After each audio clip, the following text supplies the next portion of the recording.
Our next panel is Karen Moreau, Executive Director, New York State Petroleum Council, Darren Suarez, Director of Government Affairs, Business Council of New York, Louis W. Allstadt, former Executive Vice President, Mobil Oil Corporation, James L. Northrup, private oil and gas investor, and Nancy T. Schmitt, President, Taum Sauk Investments, LLC.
All set?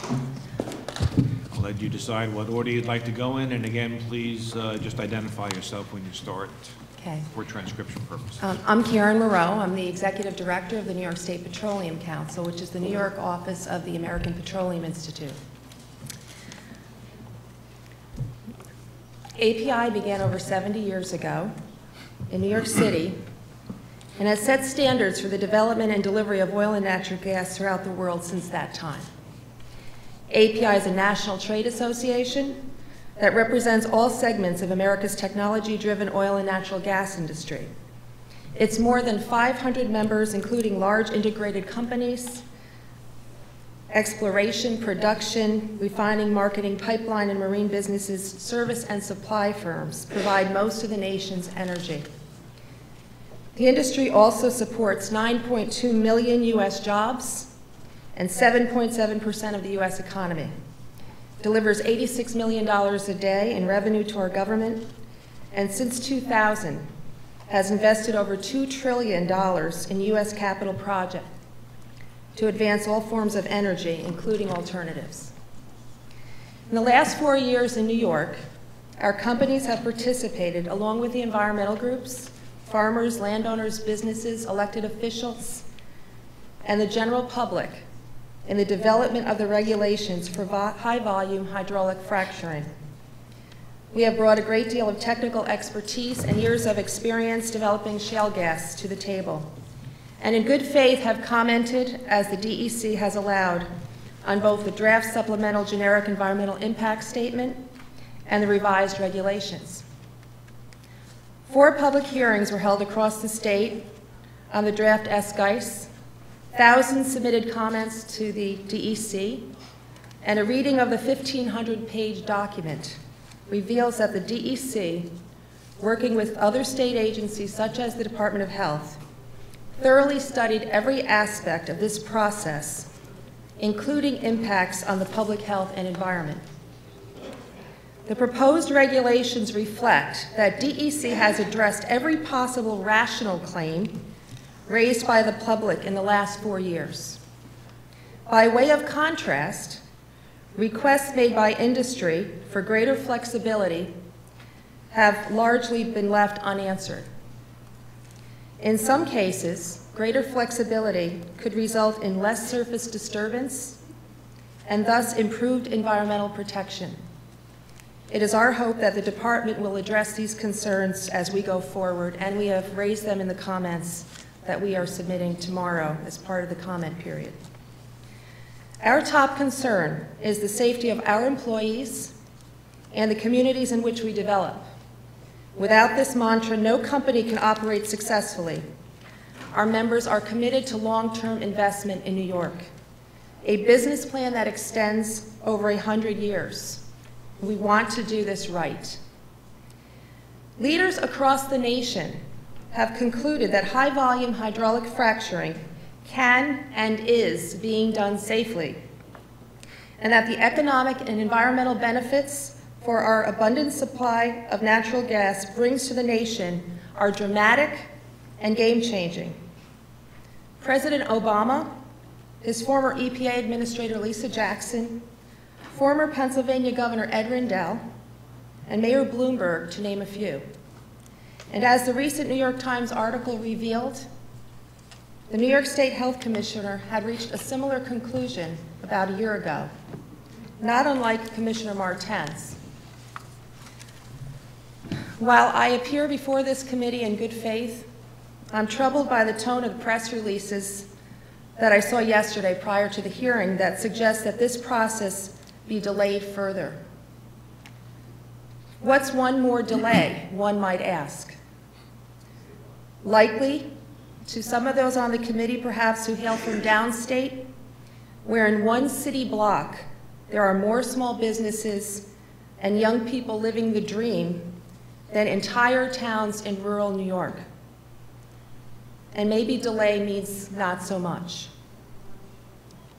However, for many in the southern tier, who for almost half a century now have watched a long line of would-be political saviors finish their terms and move on, leaving in their wake failed promises of economic revival, delay means another farm lost to back taxes, another family broken apart by seeing the next generation move away, and no hope for the future. Cash-strapped towns are forced to seek revenue from a dwindling population base and tax base, resulting in the highest property taxes in the state and declining services for an aging and poor population. The New York State Labor Department found that Broome and Tioga counties have the lowest number of private sector jobs in the last 22 years. Population growth in the southern tier has been fairly stagnant, with 5 counties experiencing significant population decline. However, it does not have to be this way any longer. Due to the God-given resource of natural gas, which can now be extracted from beneath failing farms and long-shuttered remnants of a once prosperous industrial area. This is due to technological innovation in precision horizontal drilling, coupled with decades-old proven practice of hydraulic fracturing. As Lisa Jackson stated, there has been no proven case of groundwater contamination as a result of hydraulic fracturing. With over 1 million wells hydraulically fractured since 1949, that is a strong track record. At the State of the State address yesterday, I have no doubt members of this committee and many others applauded the governor's calls for women's equality, more schooling for youngsters, economic opportunity for minorities, more affordable housing, improvements in infrastructure, a New York open for business. These dreams can come true in the southern tier, and they can spread across the state where low-cost natural gas already means lower utility bills in downstate areas. It can trigger the rebirth of manufacturing, meaning good-paying jobs for thousands of unemployed or low-wage workers. The now shuttered Union Hall in Binghamton is symbolic of the 20% unemployment rate of the trade unions in that area. It does not have to be this way. How do I know this is true? Well, it is happening across America and in New York. As of December 2012, the hydraulic fracturing industry supported more than 44,000 jobs, many of which are the result of development of the Marcellus just across the border in Pennsylvania. The state's own estimates indicate that natural gas development will bring an additional 25,000 jobs to the southern tier. A report commissioned by the U.S. Chamber found that number will increase to 74,000 by the year 2020 and 78,000 by 2035. Over the last year and a half, Chemung County located in the southern tier, has seen sales in stores across the county increase 60%. Local businesses make plans for expansion, and hundreds of workers who flock across the border to Pennsylvania. And finally, New York has an ad valorem property tax system, which taxes producing gas wells and related infrastructure and sends the revenues directly to those schools, towns, and counties where the wells are located. A single gas well can mean hundreds of thousands of dollars annually to communities who are now cutting services and putting more teachers back to work in rural schools. Overwhelming support for moving forward was demonstrated by the elections of many pro-drilling candidates in the southern tier. Our industry is ready to work with communities to see that this happens for the benefit of all New Yorkers. Thank you.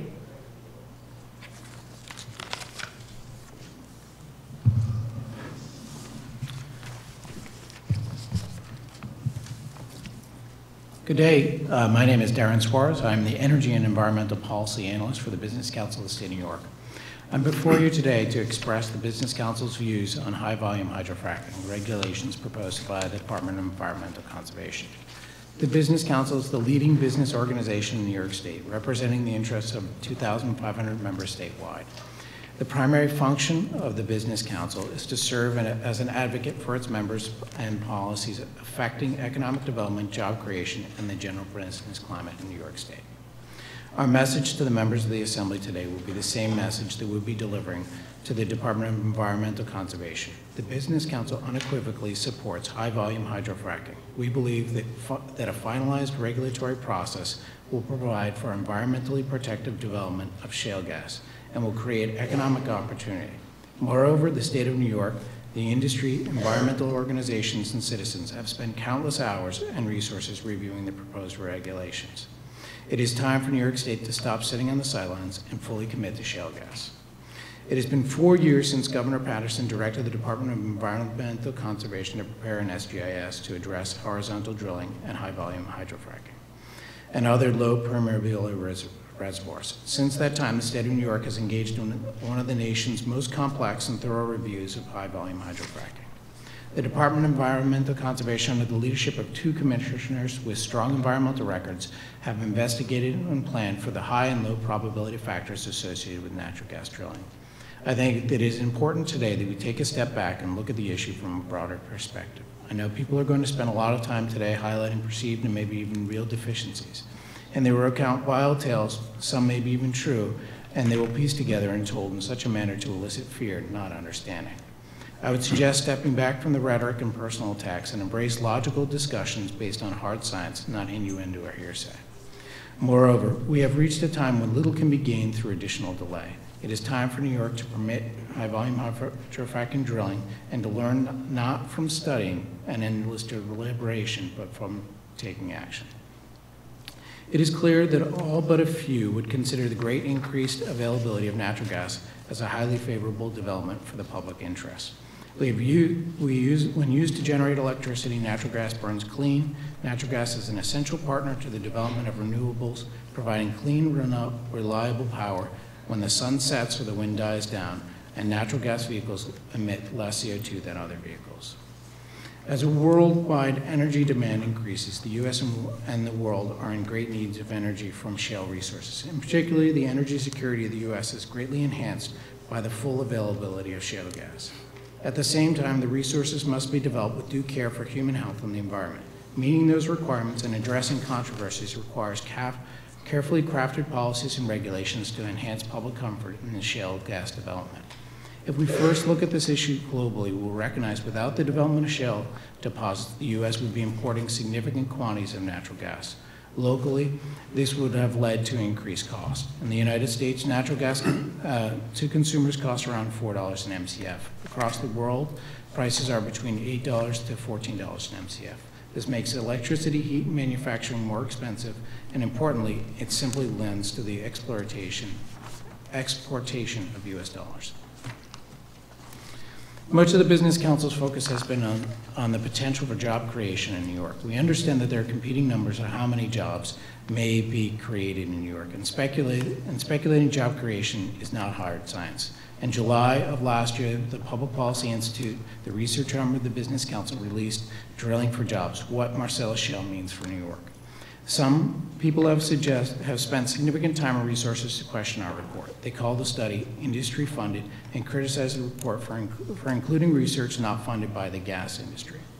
I don't know what they mean by industry-funded. Everything the Business Council does is supported by our membership, which is a diverse panoply of New York State employers. In our broad definition, all of our work is industry-funded. The second major concern is that PPI report does not include academic research not funded by the gas industry that reaches vastly significant conclusions. Many of the studies that those are highlighted should have been reviewed by PPI, have been supported by foundations and organizations engaged in a campaign against high-volume hydrofracking, and or written by those authors. Nobody is saying that because of the funding source, these other studies shouldn't be discounted or rejected. The studies should be reviewed and considered by the public at large, and all the studies and projections are just that, projections. The major focus of the PPI report was a focus on what it had actually discovered. The PPI report draws directly from the quarterly census of employment and wages, the QCEW. The QCEW is produced by the Department of Labor in Pennsylvania. It derives its data from quarterly tax reports submitted by employers subject to the state's unemployment insurance laws. No projections, just real data. The PPI report discovered that Bradford County, PA, which had the most Marcellus wells drilled in 2010, 386, and that had the second lowest unemployment rate in the state. In March 2011,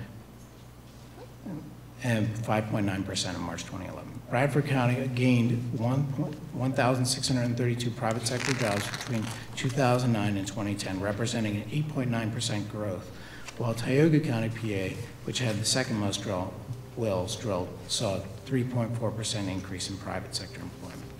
Comparing Bradford County to one of its neighbors across the line, Tioga County in New York, we find that a year-to-year private sector employment growth has steadily increased from 2006 in Bradford, while the private sector growth rate has declined in Tioga.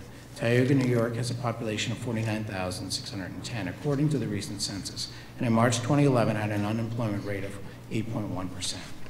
Between 2009 and 2010, private sector employment declined by 4.6%, and according to the New York State DEC data, Tioga has only one gas well drill. The employment numbers haven't changed much as we look at the increases for this last year. Although that there have been a decline in drilling, in the overall drill number of rigs in Pennsylvania have declined. To facilitate a better understanding of the employment trends in the Marcellus region, the Pennsylvania Center for Workforce Information Analysis uses the North American industry classification system to define the Marcellus-related industries. And they had discovered that in core industries, their employment was up from 2009 to 2012 by 19,000 or 182%. And ancillary industries, 16,000 or 8.2%. All industries had an increase of 2% to 111,000. The 2012 QE2 Marcellus-related industry employment were around 243,000. There has been concern that there's been a decline in Pennsylvania. There's been significant information that new hires continue throughout that time period. So the Business Council does have concerns about the proposed, we are concerned that the regulatory process that's being developed by the state will ensure that national gas drilling will not occur here. Many of the substantive changes requested by the Business Council have not been included, although small technical changes have been. The department has proposed substantial revisions to Part 560 regulations.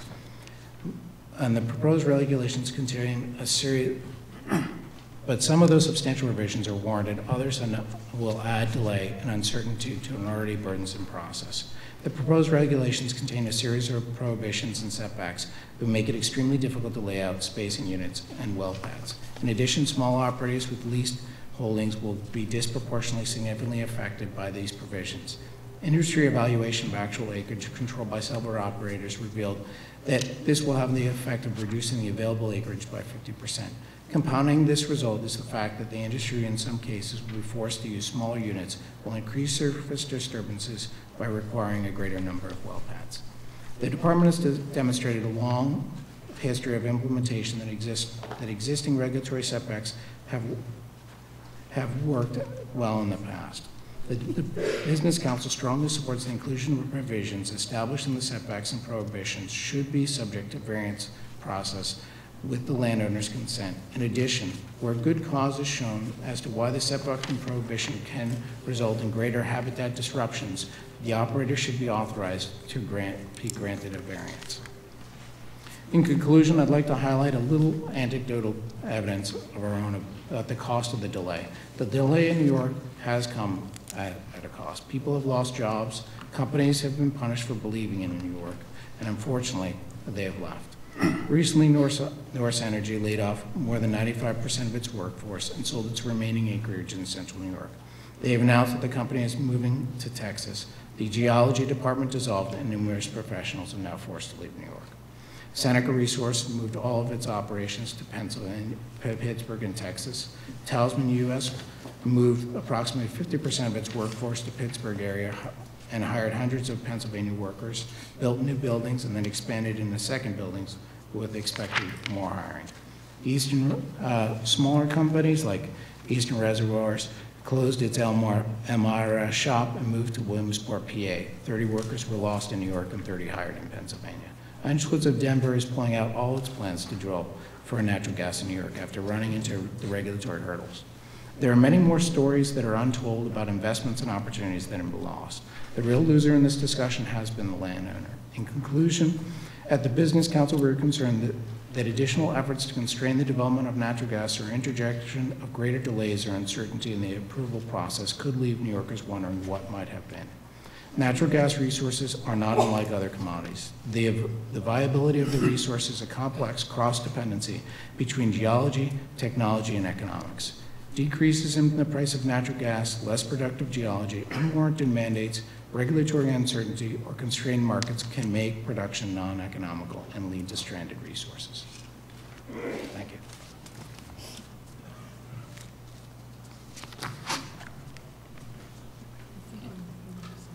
I'm next on the list. Okay.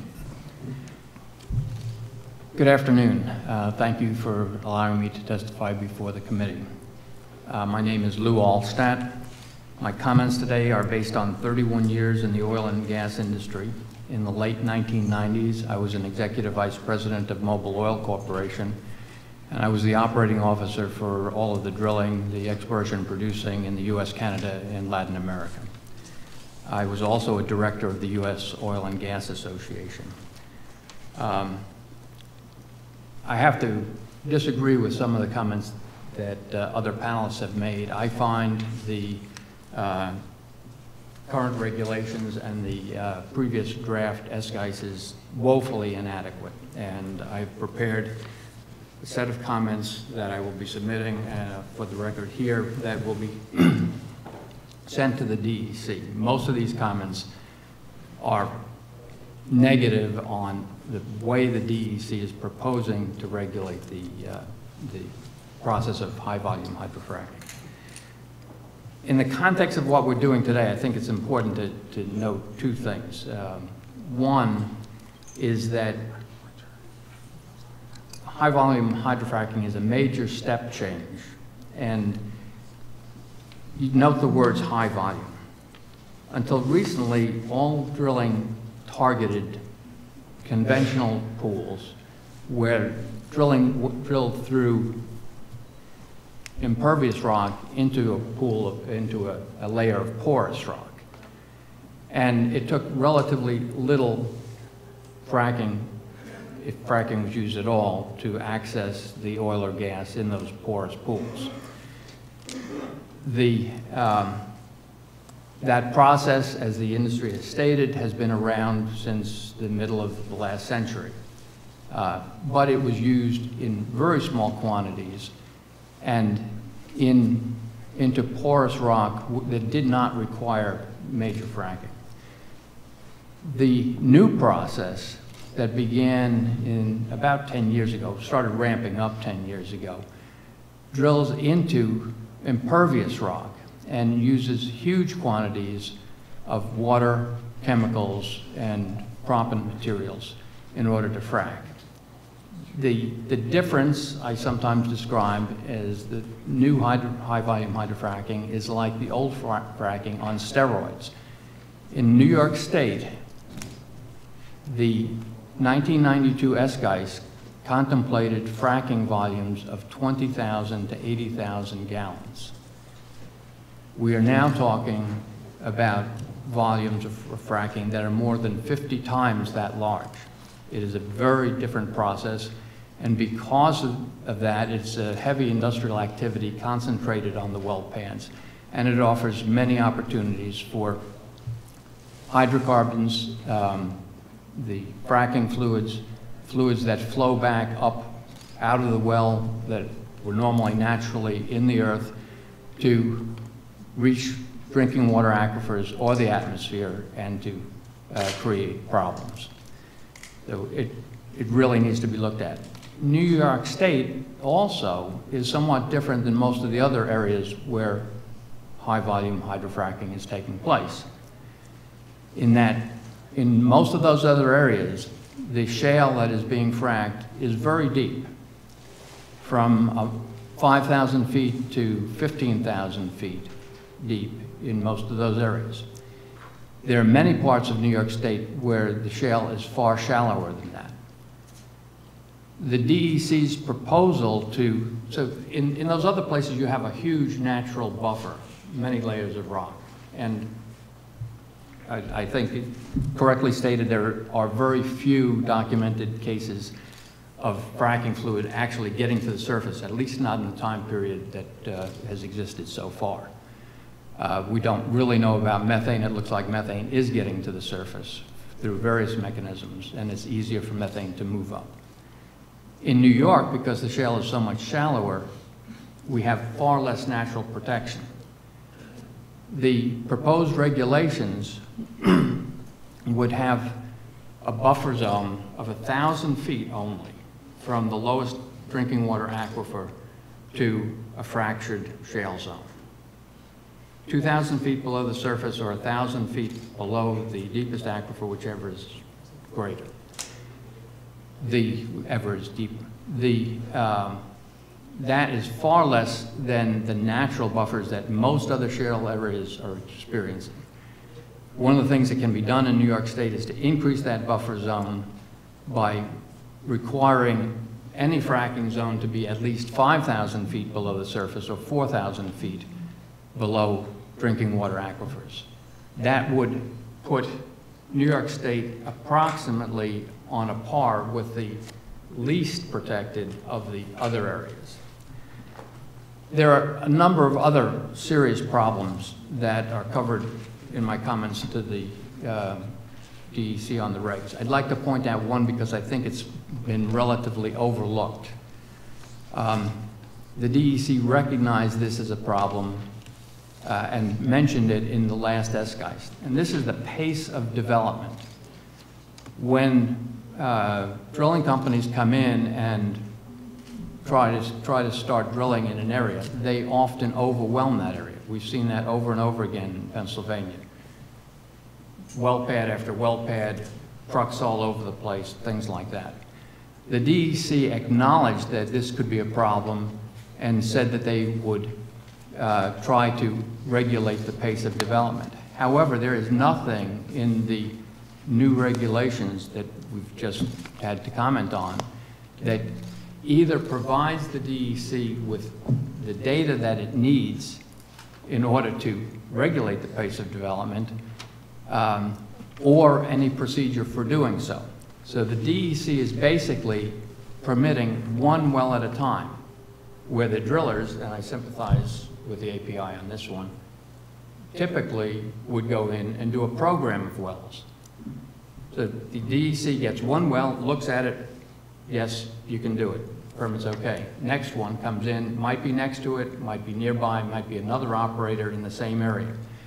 The DEC looks only at that permit. It does not look at any of the ancillary equipment that needs to be put in around it. And it does not look at the total package that might affect an area. So it simply cannot control that pace of development, and communities, if this is let stand, communities will be overrun by excessive development in one area and then move on and do excessive development in another area. So those are just a few of the problems that I see in the SGIs. There are many others, and I'd be happy to answer any questions later. Thank you. Good morning, good afternoon. Obviously, I'm not a tall Texan. My name is not Chip Northrup. James Northrup was unable to be here today and asked that I read his testimony. My name is Kelly Branigan from the town of Middlefield. As you heard earlier, I live in one of the two towns that are currently defending our rights to home rule, and that is constitutionally guaranteed to determine what we want for our towns. Off on a side. I will be reading Mr. Northrup's testimony. Chairman and members of the committees, thank you for the opportunity to present testimony on the proposed regulations. While grateful to you for the opportunity to comment on the proposed regulations to your committees, I am commenting to the DEC under protest to their irrational, arbitrary, and capricious issuance of these proposed regulations. I've been a private investor in the energy sector and in real estate development for over 30 years. I have been a general and limited partner in over 20 offshore drilling rigs. I have owned and operated oil and gas properties in Texas and New Mexico. I have been the general partner in suburban and urban land developments. I have owned and operated vehicles that run on natural gas and have owned a company that converted vehicles to run on natural gas. I have served on the Governor of Texas's Energy Advisory Board. I have reviewed the proposed regulations in some detail, I would say much detail, and would like to bring your attention to the following points. Throughout Mr. Northrup's testimony, he does have links, which I would advise you to take a look at. He's really done an extensive look at the problems with these regulations, along with the prior SGIs. The regulations have been proposed out of context of the DSGEIS. The DEC cannot issue drilling permits for high-volume hydrofracturing wells, hereafter known as HVHF, under the proposed regulations because the DEC has not complied with the State Administration Procedures Act, which requires the DEC to first complete the draft SDGIS, which governs seeker reviews of HVHF well permits. The DEC failed to finalize the DSGEIS within a year of its last hearing. Absent the guidance of a completed DSGEIS, the proposed regulations are invalid and unenforceable. Proposing a final draft out of context of a completed DSGEIS is irrational, arbitrary, and capricious. The DSGEIS cannot be invoked to address the shortcomings of the proposed regulations since we do not have it in final form as a reference. In many places throughout the regulations, they make reference to the SGIS, but we have not seen it in its complete form. So we're really flying blind with trying to make comments. Few land uses are protected. Only 2 protected land uses are listed in section 560.4. Setbacks of HVHF wells, inhabited dwellings, which is not defined in 560 or anywhere else, but which is defined in New York codes as residences, which does not include hospitals, hotels, etc. The other is places of assembly, which likewise is not defined, but which is commonly considered as auditoriums, theaters, public restaurants, etc. in fire codes and zoning ordinances. This means the DEC proposes no setbacks for HVHF wells from gas stations, warehouses, office buildings, outpatient clinics, daycare centers, parks, cemeteries, barns, houses under construction, or vineyards. Number 3, no protections for surface property rights. While ECL 23 requires the DEC to protect the rights of landowners, there are no specific protections in the regulations for surface property rights owners, such as landowners. There are no HVHF well setbacks proposed in the regulations from any property lines. The HVHF setbacks proposed for spacing units in 553 are for mineral rights, subterranean rights, not surface rights. Since mineral and surface rights can be owned by different persons or entities, this means that wells can be drilled where the landowner has no interest in the well. And as previously mentioned, without regard to most surface uses, the landowner's barn, garage, cornfield, etc. The lack of protections for surface rights are exacerbated under compulsory integration, which you heard mentioned earlier. Number 4, no protections from gas field industrial infrastructure. The setbacks for HVHF wells proposed in 560.4 are for the drilling rig only, not for the mud pits, the flowback ponds, the compressors, the gas processing plants, gathering systems, or gas compression stations. Any of these hazardous industrial systems can be located next to any land use, a house, school, power station, or hospital, because there is no setback proposed for anything but the drilling rig. Number 5, no protection from air pollution. 556.2 would allow a gas well to vent or flare raw gas for over 168 hours or 7 days. Since there is no setback of the vent or flare from any land use, this means that a well could vent or flare next to a milking barn, winery, hotel, marina, or one of us for 7 days. No protection for state lakes, forests, or parks. There are no prohibitions of HVH wells or infrastructure for state parks or historic sites, although such protections are not uncommon in other states. There are no setbacks for these wells or gas field infrastructure from state lakes, rivers, streams, or forests. There is no prohibition for drilling laterals under any state-owned property, which would include all major lakes and most rivers. This lack of protection in Section 52 and 190 would virtually guarantee that such resources would be contaminated by this industrialization. No protection for most state aquifers. Much of upstate New York depends on water from principal aquifers, which have no protections under 560.4, whereas primary aquifers are specifically protected. There is no scientific basis for such disparate treatment. Indeed, no scientific basis is cited by the DEC for any of these proposed regulations. No scientific basis for proposed regulations. The DEC does not cite any scientific studies in the revised regulatory impact statement as the basis of any of the proposed regulations, though it is required to do so by law.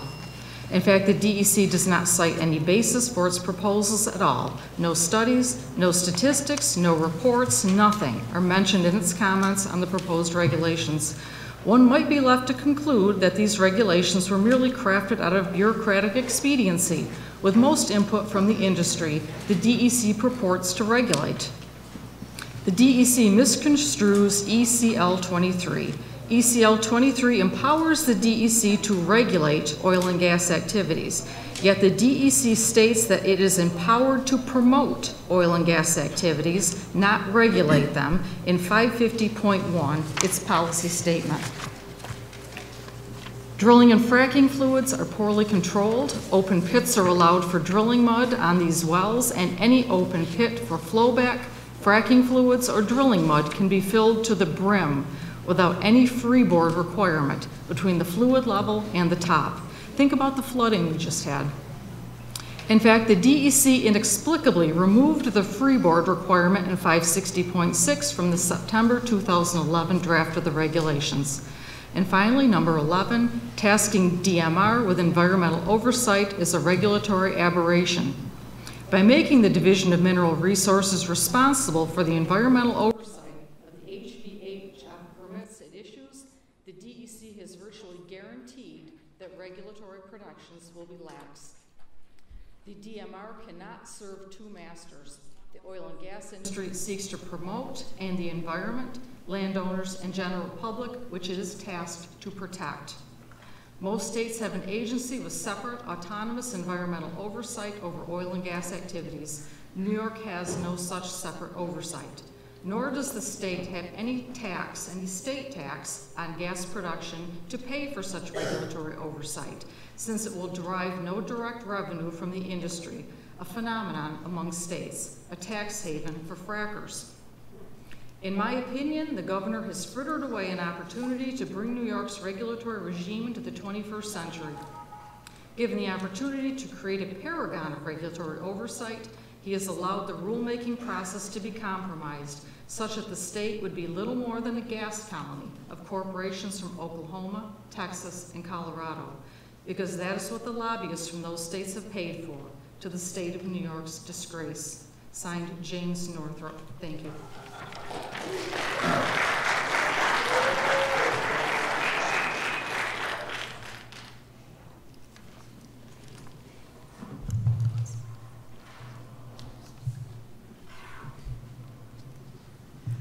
Well, good afternoon. I'm going to read my comments. Get the right distance here to the microphone. Can you hear me? Yes. Okay. I want to thank you for the opportunity to speak about an industry that I also have worked in for 30 years. My name is Nancy Schmitt, and I have a Bachelor of Science in Environmental Engineering from Rice University in Houston, Texas, and an MBA from the Harvard Business School.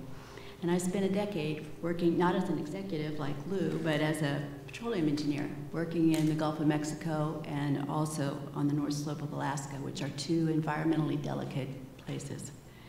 I have firsthand experience living adjacent to oil and gas wells and also being on site while high-volume hydraulic fracturing operations take place. There are plenty of other people just like me, but few of them have the luxury to travel here today.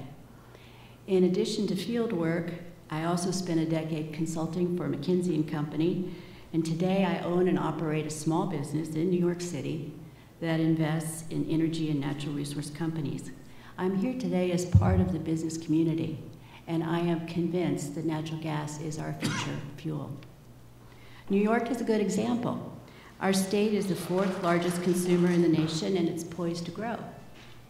Increasing consumption is going to be driven by stricter air emission regulations, phasing out coal and fuel oil, possible shutdown of Indian Point, aggressive renewable standards that kick in 2015, new technology for natural gas transportation, and low prices. Yet, despite the resource beneath our feet, New York imports 95% of what it consumes.